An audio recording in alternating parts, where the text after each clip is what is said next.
Have you seen those videos where people create like viral YouTube shorts in just minutes?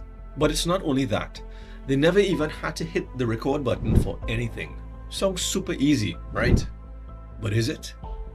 Well, it depends. It depends on choosing the right type of video that people seem to like watching, as well as what is really simple to create.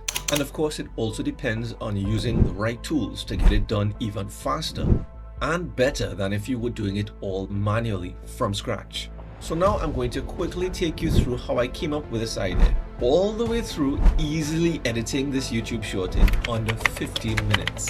So first, I went to the movies to see this new Captain America movie. Of course, after I got paid from YouTube, because the food there is not cheap. Starting off with a chicken combo and popcorn, and finishing it before the movie even started. Sorry, I might have strayed a little bit there. So what the movie gave me was the idea to make a video on Captain America, because it's trending now, and of course, well, I didn't have any other ideas at the time. So when I got home, I went straight to Google to research, and as I typed Captain America, search suggestions popped up. And this one had me thinking, Captain America lift Mjolnir. Of course, they were talking about the last Captain America who actually lifted Thor's hammer. But does YouTube even know whether it's the same Captain America we're talking about? I wonder if it even matters. This topic was particularly interesting, especially since I quickly discovered that this actually pulls in millions of searches every month. So I figured, how about I tie in this new movie with that highly searched topic about Captain America lifting Mjolnir, his hammer. But how exactly? So I used my own thoughts and tried to be really creative. But then I gave up after like 30 seconds and asked ChatGPT because, well, that's what it gets paid for. Well, not from me because I use the free plan mostly. Anyway, so after I gave it this really specific prompt, the video idea was super clear. What was even clearer than the actual video idea was that ChatGPT is way better than I am. From there, I chose one of these ideas, tweaked it a bit, and then proceeded to create the video script.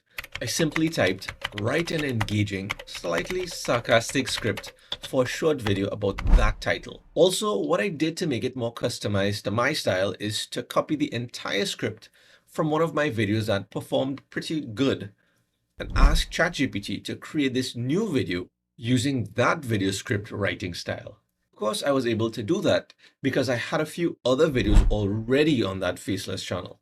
However, I can't see why you can't do that on a brand new channel by using top performing videos. Not from my own channel, of course. Well, unless you want to split your ad revenue with me 50-50. I'm totally fine with that. But seriously, if you do need to use the script for a video, try grabbing one that is somewhat related to the video style that you're trying to make. That said, I think I did make one other adjustment to the script, telling it to reference related movies that include that character. Following that, in just moments, ChatGPT delivered a script that not only pulled the facts from different films to put together this script, but actually packaged it in a way that was entertaining and slightly sarcastic as well. But it was like the script that I shared. After reading this 1-minute script for like 30 seconds, I was happy with it. So now that that was done, next up are the visuals. Now this could be done with AI, but because of the time it would take, this would push past the 15-minute window, and you might unsubscribe, whereas you should be subscribing instead. And of course, sharing this video with everyone that you know. So since that's a friendly option, I'll go with that. Plus the fact that AI images may not be totally necessary here, since people may actually prefer to see clips from the actual movie scenes. So what I'll use is CapCut to record the screen for the video clips that I'm going to get shortly. And it does make sense to use CapCut because not only am I going to be using CapCut to record the screen, but I'll be using it to edit the videos as well as get the AI voiceovers. How convenient is that? And all you have to do to follow along is just scroll to right here below this video and click a link that looks like this to sign up and install for free. Now you can really do this any way that you want, but what I found to make this even easier, where I don't have to think too much or at all really, is to quickly browse through the script. and highlight the phrases that I will be searching for, kind of like this. So now that I have CapCut loaded up here in a new project, and depending on the version of CapCut that you're using, this should be a fairly new button. Just go up to right here and click record screen. Then search for each one over on YouTube like this while recording the screen. Once I grab all of the clips, I won't even bother to shave off all of the parts I don't need as yet, because that will be double work, since I'll most likely still have to adjust the clip lengths to the voiceover, which we didn't create as yet, but we will now. So to generate those voiceovers, I use CapCut's text-to-speech feature by heading over to CapCut.com via the link below, and instead of recording my own voice, pick a more suitable voice for this type of video. Hi there. I think this one sounds good enough. Instead of pasting the entire script, I paste small segments of the script into CapCut. This method I found creates a more realistic sounding voiceover, and so that's why I'm doing it like this for now, because it works. Doesn't make sense fixing what isn't broken. I trust that you know what I mean. So here's why the opening line, "Here is why Anthony Mackie's Captain America will never be able to lift Mjolnir," comes out grabbing the attention, which is the intention. Once I have the clips and the voiceover, I import everything over into CapCut, at least the files that weren't there as yet. Here's where the magic happens.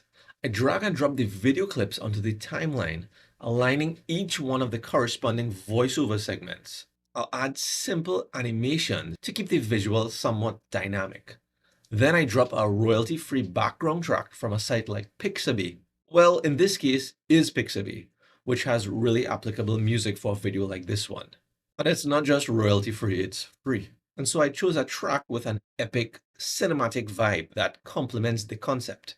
And so I was really creative with my search by typing the words epic or cinematic. I'm not creative. It's really important to note that this is background music, which means it needs to remain in the background of the voiceover that should be clearer, louder. Now, I found that this editing process took a little bit of time getting used to, but after the first few videos of doing this, it's pretty much now streamlined. And once you get the hang of it, you can have a video ready faster than you think. So as you can see, this doesn't have to be a complicated process. I started with research using Google and ChatGPT to generate an excellent script about Captain America not being able to lift Mjolnir. I then created high-quality visuals with simple screen recordings, produced professional AI voiceovers using CapCut's text-to-speech, and seamlessly editing everything together in CapCut. And all of this was done in under 15 minutes, give or take a couple of minutes. "Here is why Anthony Mackie's Captain America will never be able to lift Mjolnir." So we've seen Steve Rogers swing that hammer like an Asgardian in Endgame.